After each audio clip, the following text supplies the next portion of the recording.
Have you ever given any thought to the coaching career ladder? The many stages that you go through as a coach throughout your career. Maybe you're a couple of years into your career right now. Maybe you are 10 years into your career right now. You have aspirations wherever you are of climbing the ladder. Whether or not the ladder is financial, whether the ladder is reputation, each of those start somewhere and end up somewhere.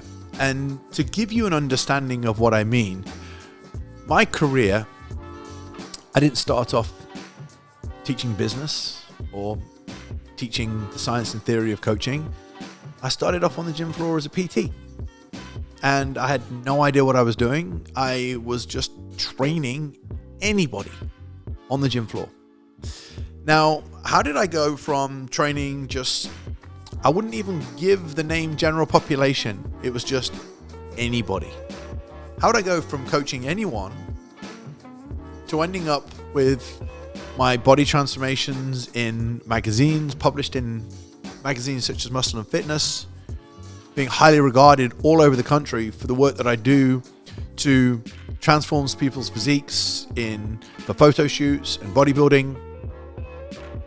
It didn't start off when I started my career in the fitness industry. So while you're watching this video or listening to this today, I want, as I go through each of these stages, for you to think, where am I in my career relative to what Mark's talking about? And I want to give you the kind of foresight to know what's to come and also know how to get to each of those and understand that, and I'm going to be really clear and honest with you here.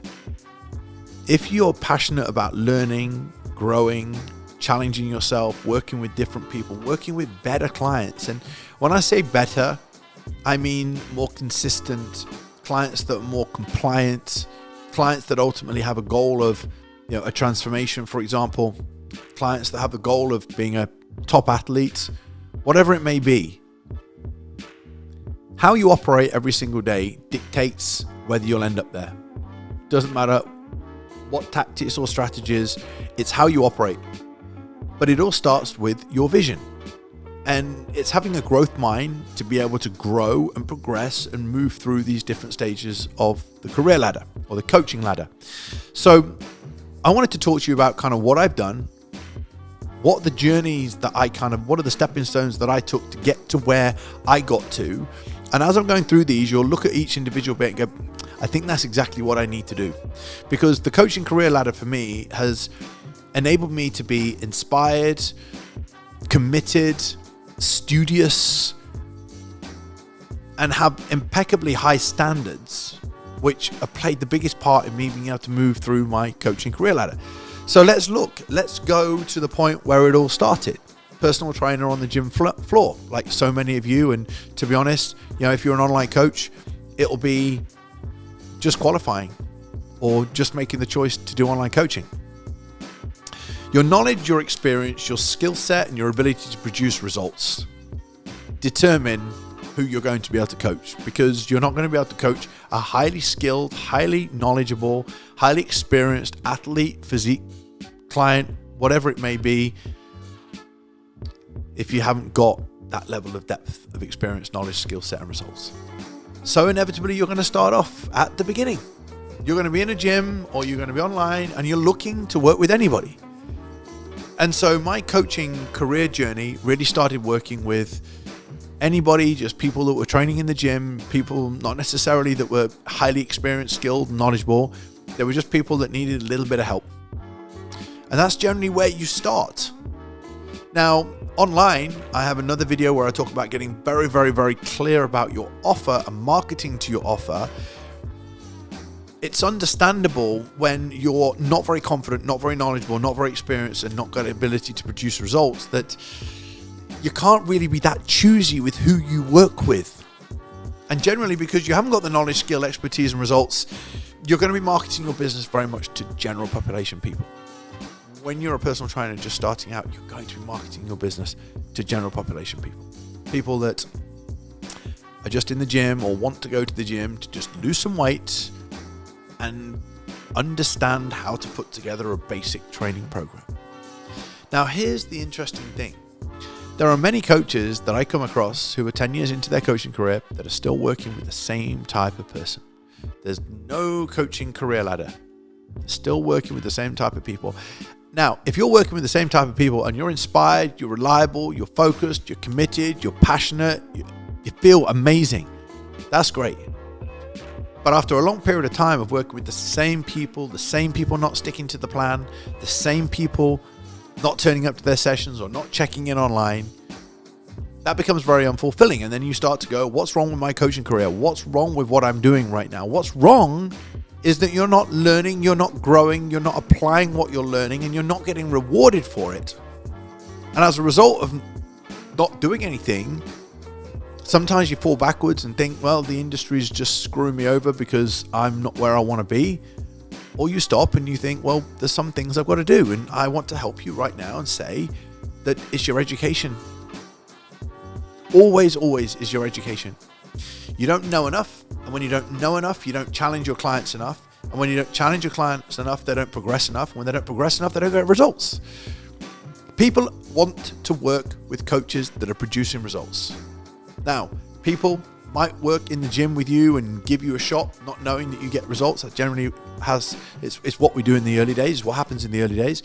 Online, through having conversations with people, they might, just because of how you train, how you look, I'm going to take a punt with this person and I'm going to work with them. And then that's where you get your first kind of clients. And then you start to study and you start to learn, and here's what starts to happen. If you keep working with general population clients and you push them and you learn more and you tweak their training and you push them a little bit harder, eventually you're going to get somebody that does very, very well. Now, in my opinion, in the coaching career ladder, the one thing that everybody right now at the early stage of your career, say year 1 to 2, the number one thing you need to do is to start to build a portfolio of people that have achieved results underneath you. Now, maybe not amazing results to start with. The goal is to try and get the result 10% better, 10% better, 10% better. Just those little micro movements.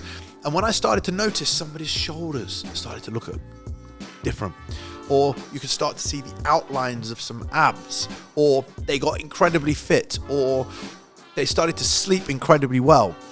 That's what I went after. That's the first rung of the ladder, right? You climb the first rung of the ladder. Why? Because people then start saying, wow, I'm starting to see changes. Well, if they're starting to see changes they've never seen before, what are they going to do when they get home? They say to their partner, see what I look like? Or they're with their friends and they go, you're wearing more fitted clothes. Or you seem a little bit different recently. And they're like, yeah, I'm working with this trainer. I can see that. The job of a coach, in my opinion, was to try and get as many of my clients as physically possible to want to have conversations about me and what I was doing with my clients. I wanted as many as physically possible, whether they were gem pop or not. The only way I can do that is by learning more, by pushing them a little bit harder, by stretching their vision, by giving them more goals to work towards. And then what starts to happen is the end result that your client achieves because you've helped them and you push them that extra little bit further. One of their clients who is in okay shape already, now this could take 1 or 2 years, 3 years, who knows, of continuing to work, push people, give people opportunities beyond their current vision.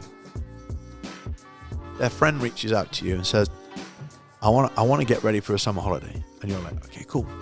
And then you push that person and they go through their transformation and then they go, wow. And they look in the mirror and they look amazing. And you do the transformation, you put the photos together, you see that, and you go, wow. That's a result of 3 years worth of working with Gem Pop clients and pushing every single one to eventually get one referral, one person that comes in, and then that person you push as hard as you can, you get the best results physically possible. And then what starts to happen when you start seeing results with that one person, the snowball effect starts to happen. And that person's friend tells another friend, and then the person you're still working with, who now looks incredibly awesome from the first time around, starts telling their friend.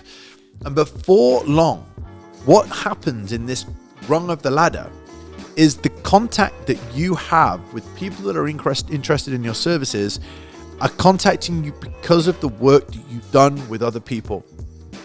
And then slowly but surely, that network grows and the conversations with other people grows. And then the results that you're posting and the results that people are seeing with people in the gym, for example, it becomes a bit of a buffer.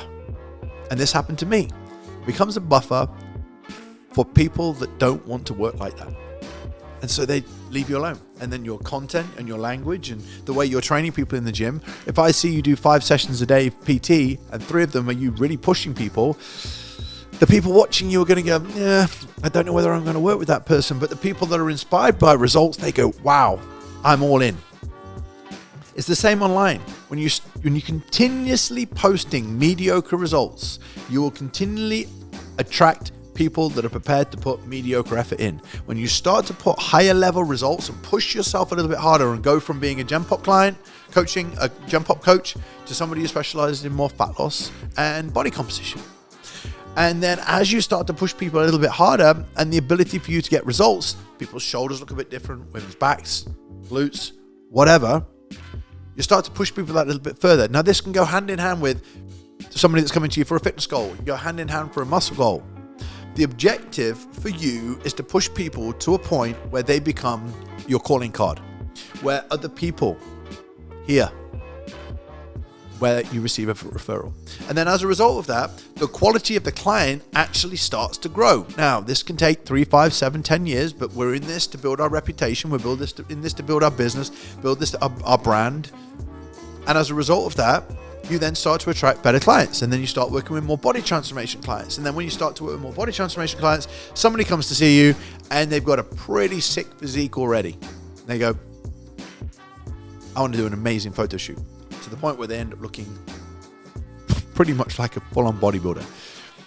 And at that point, I remember I had one guy that did an 8-week transformation with me. At the end of the transformation, he looked amazing. And he said, do you think it's crazy for me to do a bodybuilding show? And I said, no. And he goes, well, there's a novice event this weekend. I might as well just go and do it. And he won the show. What happened after that? Somebody contacted me and said, I'd love to do a show. You got my friend ready for a novice show. And then I started with that guy. And as a result of that, I was training and bodybuilding myself. I went over the course of this journey from Gen Pop, working with people that just wouldn't show up, wouldn't stick to the plan. I just persisted and I was committed and I was dedicated and I was focused. And the more that I showed up, the better I pushed people, the better results I got, the more I challenged people. I started to attract different people from Gen Pop to fat loss, to body composition, to body transformation, to physique development, to bodybuilding. And it was just this ladder of but it was all from the intention of me to deliver the best, to get the best, and make sure that people were talking about me. And it just doesn't stop right the way through to today. So my point to you is this: if you want a career ladder, you got to start creating it. You're not going to climb up the rung of a ladder because you want to. The law of attraction is going to do jack shit for you. What happens is things come to you when you're intentional, when you actually put the action in, and then you're rewarded with the type of client that you want to work with. You don't wish for the type of client that's committed, dedicated, focused, reliable, that gets results. You don't wish for the type of client that will be your first bodybuilding client. People find you. People hear about you. People see your work. But if you're not intentional about the ladder that you want to climb, then don't be surprised 10 years down the line if you're not any higher up the rungs of the ladder. This comes from 24 years of experience coaching. I've had the privilege and pleasure of working with so many different clients. And that's a little bit of an insight into how you can climb the career or the coaching career ladder. Now, if you found this helpful and you would like to know how to learn the science, the theory, and the practical aspects of coaching to be able to climb the ladder too, so that you could go from working with Gen Pop to body transformations, or body transformations right the way up to bodybuilding, or you want to work with more athletes, then it comes from learning the science, the theory, and the practical aspects of coaching as well. That'll help you to become the best coach. That'll help you to build the best business. Now, if you'd like our help and you're watching this, then you can click the link in the description of the YouTube channel right now to find out more information about our complete coaching academy, or you can click the link in my bio inside Instagram if you're listening to this on iTunes. But for now, take care and I'll speak to you soon.